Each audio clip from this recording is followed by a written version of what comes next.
C'est la vidéo. Willy B. La vidéo. De Willy B. C'est la vidéo. De Willy B. Avec le Pabloxo et Cameron Niaké. Lâche ton pas de spa blanc. Les lunettes sont tombées et sont tombées à l'eau. Eh bien salut les big bro et les big sisters. Bienvenue dans cette nouvelle vidéo. Aujourd'hui nous allons raconter des anecdotes épicées. On va tout simplement s'en laver les mains. Simple règle. Nous trois nous allons raconter chacun notre tour une anecdote de notre choix. Ça peut concerner notre vie ou la vie de quelqu'un de totalement inconnu. Et tout simplement ce que nous allons devoir faire c'est raconter cette anecdote. Elle peut être soit vraie soit fausse. On est avec Pabloxo, on est avec Cameron, mais on va pas trop introduire ces personnages-là, on va plutôt introduire leur anecdote. Et sans plus tarder, nous allons commencer pour la première section, l'anecdote de Pabloxo. Oh, mais attends, mais...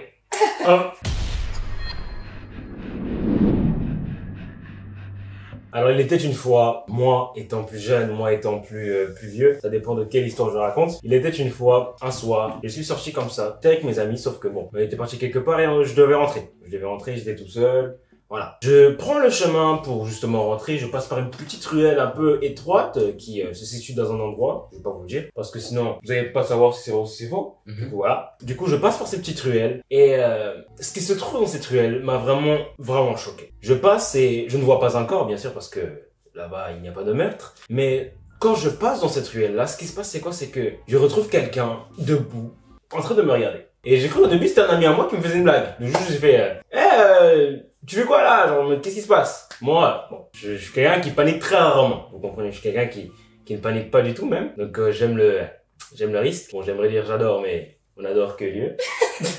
Point super important. Du coup, je m'approche de lui, je fais, qu'est-ce qui se passe? Je vois au final que c'est mon ami. C'est mon ami, tout ça. Puis il me dit, ouais, non, en vrai, je voulais faire une blague, c'est juste pour te faire peur, tout ça, en plus c'est la nuit, et la petite ruelle. Je fais, ok. Du coup, bah, on s'est séparés, je lui dis, vas-y, bah, moi, je rentre chez toi, je retourne là-bas, et voilà, comme ça. Sauf que quand je repasse là-bas, mon ami est déjà parti, sauf que j'entends un bruit sortir des buissons. Je lui dis, oh, peut-être que c'est les animaux, parce que des fois, il y a des animaux dans les buissons, on ne sait pas. Du coup, bah, je calcule pas, je passe. Je passe, puis je, justement, passe vers une autre route, en fait, qui m'amène vers chez moi. Et vers cette autre route, en fait, il y a des autres buissons. Il y a encore un bruit qui sort des buissons, comme si le bruit me suivait. J'ai pas trop compris. Du coup, je m'écarte un peu et je me dis, bon, qu'est-ce qui se passe? Enfin, voilà, quoi. Hey! Puis ensuite, je marche. Tout d'un coup, ce qui se passe, quoi, c'est, j'entends une voix qui me dit, salut, toi. La pire des situations. La pire des situations. À votre avis, qu'est-ce que je fais? Bah, je lui dis coucou. Voilà, je réponds coucou. Non, je rigole, je cours. Non, vraiment, je cours. Entendre une voix qui sort des buissons dire salut toi, mais pas salut toi, genre en mode salut toi, c'est salut toi. Dans ces situations-là, même si tu ne paniques pas, tu cours. Du coup, j'ai couru. Puis je suis tombé. Non, mais il a fait le truc que tous les gens font dans les films. Ouais, grave. Puis, à ce moment-là, bon, c'est... Qu'est-ce qu'il y a? Moi, j'ai compris. Je tombe, puis je me relève, parce que bah... c'est fou. Et je continue à courir, sauf que là, je ne sais plus où je suis, parce que tellement j'ai couru, je n'ai pas vraiment regardé en fait où j'étais, parce que pris de panique, on ne sait plus vraiment où on va, en fait, juste on court pour courir, voilà. À ce moment-là, je me retrouve comme dans une impasse. Donc ce que je fais, c'est quoi? C'est que bah, je sors mon téléphone, puis je regarde un peu le GPS pour rentrer vers chez moi, parce que je ne savais plus où j'étais. Je regarde le GPS, tout ça, puis mon téléphone se brouille. Brouillard total. Brouillard total. Incroyable. Ouais. Mon téléphone, bon, quand ce bruit, c'est pas genre en mode comme des films, même...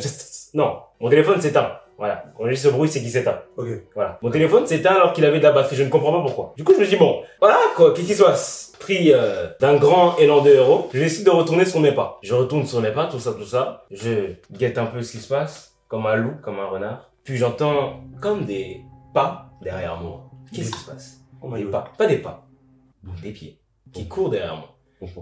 Je n'ai pas eu le temps de me retourner. Ouais. Qui m'attrape comme ça. Non! Qui me serre. Non! C'est sûr, c'est censé être terrifiant. Ça a l'air un peu plus... Plus dans l'amusement, là. putain, tu veux plus autre chose, même. Non, bon, on rigole. Non.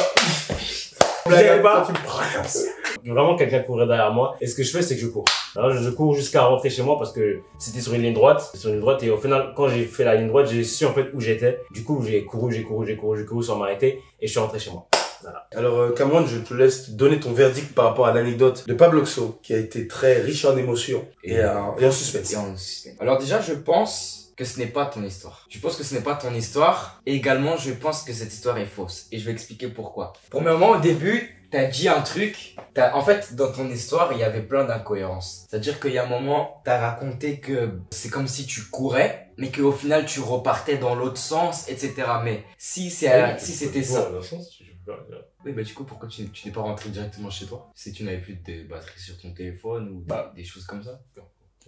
Je te laisse faire ta conclusion. Voilà, et aussi il y a un deuxième détail, c'est pour ça que j'ai rigolé, c'est qu'il y a un moment, t'avais fait un truc, je me souviens plus c'est quoi, je pense que ça va mettre le flashback. Puis, à ce moment-là, bon, c'est...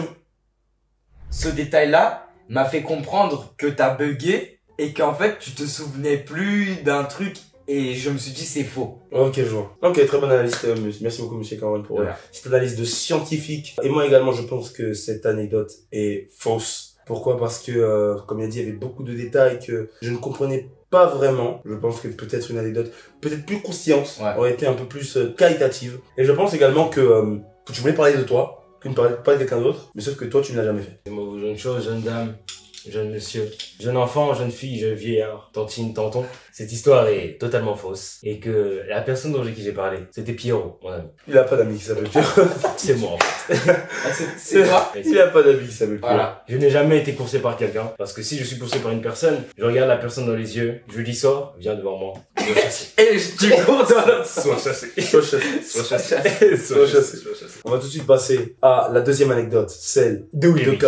C'est lui le maître du jeu, je suis le présentateur. Moi, je suis émission. On va tout de suite passer à une deuxième anecdote, celle de Cameron. Bon, tu arrêtes? Rien. On va tout de suite passer à une anecdote, celle de Cameron. C'est parti.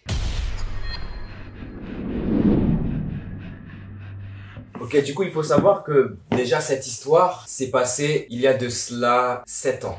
Donc cette histoire s'est passée dans le passé. Il y a 7 ans, t'avais quel âge? J'avais 10 ans. Du coup, cette histoire, c'était il y a 7 ans. J'étais en vacances d'été avec ma famille, avec mes amis. On était dans le sud de la France. Est-ce qu'en vacances, voilà. où tu faisais un RTT, où tu faisais du c'est bon, on y va. J'ai pété. Du coup, c'était en vacances d'été dans le sud de la France. Calmons-nous.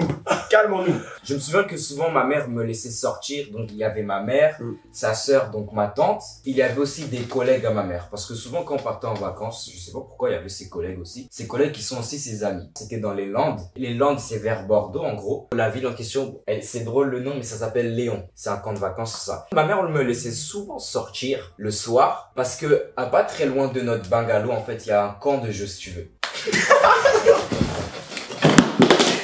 Je savais. Je savais qu'il n'allait pas résister au mot bungalow.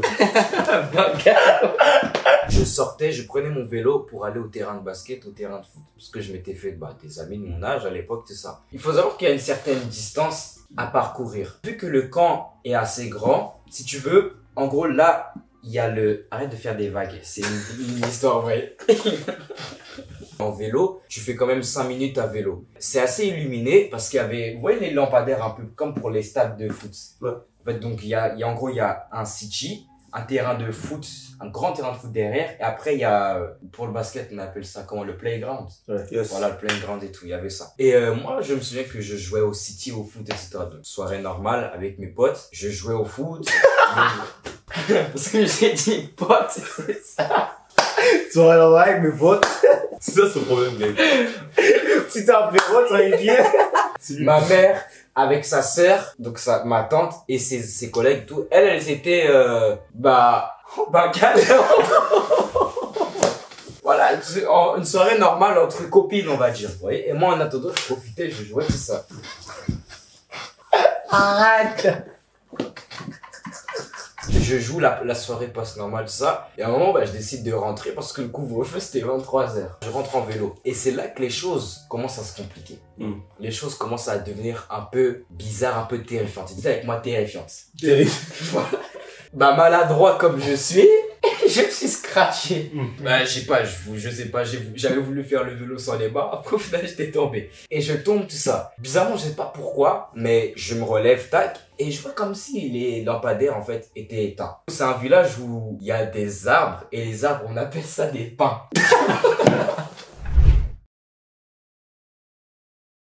Du coup, le chat en fait était là. Il me regardait, tout ça. Je me dis, c'est chelou, en fait. Il appartient à qui, ce chat, tout ça. Et je retourne, dans ma petite maisonnette, tout ça. On se prépare parce que l'après-midi, on était parti à la plage et tout. Ensuite, on revient. Et là, en fait, on entend une histoire comme quoi, non, frère, je te promets, rigole pas parce que c'est vraiment un truc bizarre. Là, on retourne, on entend comme quoi une mère qui commence à pleurer. On se dit, pourquoi la maman pleure et tout. Et en fait, il y avait vraiment comme un attroupement, en fait. Il y avait vraiment un attroupement au niveau de l'accueil, tout ça. L'accueil où ils donnaient les trucs comme pour les activités, tout ça. Il y a beaucoup de monde qui commence à se rapprocher, une maman qui pleure et tout, et plein de gens qui sont inquiets, en fait. Et la mère, on ne sait pas pourquoi, la personne commence à dire, oui, mon fils a disparu depuis plusieurs jours, etc. Et là, elle dit le prénom. Elle dit, oui, mon fils Adrien, comment ça, on me l'a enlevé, comment ça, on me l'a enlevé et tout. Je sais plus si c'était 2 jours ou 1 jour, mais en tout cas, ça faisait plus de 24 heures que son fils n'était pas à la maison, en fait. Et là, elle s'est dit, bon, c'est bizarre, il faut vraiment que je signale ça. Je trouve ça même bizarre qu'elle ait pas signalé ça avant. Ton enfant disparaît aux 3 heures, tu vas signaler. Elle attend 24 heures après pour signaler le truc. Mais bref, elle nous dit Adrien, tout ça. Du coup, nous, solidarité, machin, on essaie un peu de chercher partout dans le camp de vacances, tout ça. On ne trouve rien, la police arrive pour qu'ils puissent faire les recherches, etc. Et là, le soir, pareil, je retourne jouer encore une fois. Je rentre, pareil, comme par hasard, les lumières ne sont plus éteintes à partir de 22 heures et tout. Là, je recroise le même chat. Je me dis, bon, toi, tu m'as fait des trucs bizarres hier. Fous-moi la paix. Même aujourd'hui, tu me regardais en bizarre. Fous-moi la paix. J'entends comme une voix qui dit, ne dis pas à ma mère. Je me dis, comment ça ne dis pas à ma mère? Quelqu'un miaou Adrien. Je me dis, comment ça ne dis pas à ma mère? Je me rappelle, même si j'avais 10 ans et tout, je me rappelle du prénom de l'enfant qu'on avait dit. Je sais pas pourquoi ça me revient à la tête. Et je dis, Adrien? Après le chat, je vous promets, c'est vrai, peut-être ça peut paraître drôle, mais je vous promets, c'est vrai. Le chat en question dit oui. Après, je vois d'un coup, il commence à partir en courant. C'est ton histoire, quoi. Oui, mon histoire à moi, je te promets. Les recherches pendant 3 jours continuent par rapport à l'enfant et tout. Et il faut savoir que ça, c'était en début de semaine. Si vous voulez, je suis arrivé le lundi et je suis reparti le dimanche, en gros. Ça, c'était jusqu'à, si je ne dis pas de bêtises, début de semaine. Donc, 3 jours jusqu'à jeudi. Et là, le jeudi matin, on fait notre vie normale et tout. On retourne à peu près vers le centre du camp où il y a les restaurants, les jeux, la piscine, tout ça, tout ça. On voit pareil, il y a encore une grande foule. On se dit, peut-être qu'ils refont une recherche et tout pour regarder un peu partout, tout ça. Et là, on voit la mère, encore une fois, elle pleure. Sauf que cette fois-ci, il y a un enfant qui est à côté d'elle. Et on voit l'enfant est bizarre. En fait, l'enfant avait comme de la crasse sur lui. Vous voyez, par exemple, comme si vous avez dormi dehors pendant plusieurs jours et tout. On voit l'enfant, genre, trop bizarre. L'enfant, il est limite un peu bleu, comme s'il avait super froid. Il avait un peu des griffures, un peu des blessures sur le corps, tout ça. Genre, comme si on l'avait donné je sais pas moi, des griffures de chat, des griffures de branches et tout. Et tu vois, genre, il tremblote un peu. Du coup, la mère super inquiète, mais en même temps, elle est heureuse parce qu'elle retrouve son fils, tout ça. On se rapproche et tout. Et là, comme par hasard, c'était le Adrien en question, du coup. Et je regarde le regard du Adrien en question. Nos regards se croisent. Après, il me fait genre un clin d'œil comme ça. Genre un clin d'œil comme ça. Du coup, je me dis, mais trop bizarre. Clin d'œil un peu sensuel. Il voulait te pécho. Il voulait passer dans une autre dimension de la relation. Après, c'était genre clin d'œil un peu bizarre, comme ça. Mais genre comme si en mode, on se sait. Après là, je commence un peu à stresser de ouf. Je commence à raconter à ma mère, tout ça. Et comme par hasard, le lendemain, le vendredi, la mère, le gars en question, ils sont partis. Après, quand je raconte à ma mère, bon, elle n'y croyait pas trop. Elle me dit, bon, c'est peut-être ton imagination, tout ça, tout ça. Et après, quelques années plus tard, même, je lui ai raconté. Et en fait, en faisant des recherches, on a vu qu'il y avait vraiment, en fait, un certain Adrien. Nous, on savait que c'était le Adrien, mais il y avait écrit « Jeune homme disparu pendant genre 4 jours et tout, dans la zone des Landes. » Et c'était s'il y a 7 ans. Du coup, là, aujourd'hui, on est en 2021. Ouais. 2021 moins 7 ans, en gros. Et on avait regardé ça aux informations, sur Google quelques années plus tard et tout. Et on voit, en fait, il y avait vraiment un enfant qui avait disparu. Et du coup, quand j'explique à ma mère tout ça, elle me dit « Non, j'avoue, c'est bizarre, tout ça. » Fin de l'histoire. Fin de l'histoire. Voilà, fin de On l'histoire. sait pas, il est passé où. On sait pas, il est passé où. Et après, depuis, on n'est plus jamais retourné en vacances là-bas, tout ça. J'étais dedans. Ouais, j'étais dedans. J'étais dedans aussi. J'ai senti. Ce que je dirais, c'est que ton histoire, elle est super bien. Premièrement, je tiens vraiment, on peut lui discerner même, un trophée, peut-être, allez, le trophée de l'histoire de la chaîne de Willy Big, pour l'instant. Merci. Voilà, peut-être que mon histoire va la dépasser, mais je ne pense pas. Parce que voilà. Sinon maintenant, au niveau de la véracité, au niveau de si c'est toi ou si c'est pas toi, je pense que c'est pas ton histoire. Bah, je sais c'est ton histoire. Maintenant, je pense que, elle n'est pas vraie. Je pense qu'elle est fausse. Je l'aurais balayé, moi, ton petit rien. Moi, je dirais que... Mais l'histoire est incroyable. L'histoire, elle est bien. Tu vois, l'histoire est vraiment bien, elle est vraiment très quali. Ton Adrien, déjà, j'aimerais dire une chose, c'est qu'il est très impoli. Tu vois. Parce que Dieu veut dire vous, il dit toi. Tu vois, comme si... Quand même, c'est incroyable, ce truc. Tu vois. Dinguerie. Toi. Mais, toi. Tu vois, Toi. Mais moi, je pense déjà que c'est ton histoire. Tu vois. Et je peux croire qu'elle est vraie. Non, vraiment, je peux croire qu'elle est vraie. Tu peux croire. Je Mais peux est-ce que croire. Tu peux croire. Mais du coup, tu crois qu'elle est vraie ou t'es mitigé? Il n'y a pas dans le mitigé, c'est soit oui, soit non. Donc, du coup, je dirais... je crois qu'elle est vraie. Ok.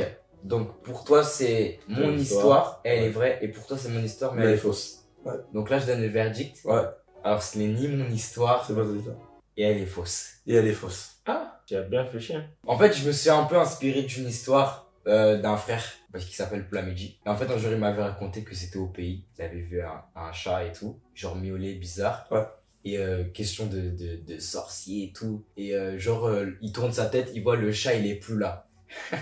Après, son père, il avait pris une grosse pierre. Il a retrouvé le chat, il a pris une grosse pierre. Après, genre, il a tué le chat. Mais parce qu'en fait, ça faisait plusieurs jours que le chat faisait des trucs bizarres à son voisinage ou des histoires bizarres, en fait. Mais c'était une histoire vraie. Ouais. Mais en fait, j'ai combiné, en gros, mon histoire de moi quand j'allais en vacances. En fait, tout le contexte des vacances, Léon, l'endroit, machin, tout ça, c'est vrai. Même, cette année, j'y suis encore allé avec, ma mère et tout. Mais c'est l'histoire par rapport au chat qui est fausse. En fait, c'est comme si j'ai combiné deux histoires pour raconter cette année. Waouh, franchement, c'était super.